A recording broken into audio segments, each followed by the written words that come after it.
Hello everybody, today in front of me I have POCO F4 smartphone, and in this video we would like to show how you can switch the SIM card preferences on this device. So first of all, you want to open up the settings. Here go for the SIM cards and mobile networks category. And in here we have two preferences that we can switch the SIM cards for.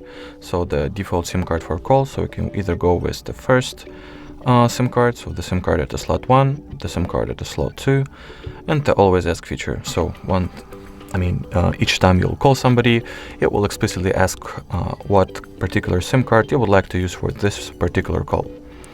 And there is also an option to switch the SIM card preferences for the mobile data usage, for the cellular data usage, but in here you can only switch between the first SIM card or the second SIM card. Just like so. Alrighty, so that was it for this video. Thank you so much for watching, and bye bye.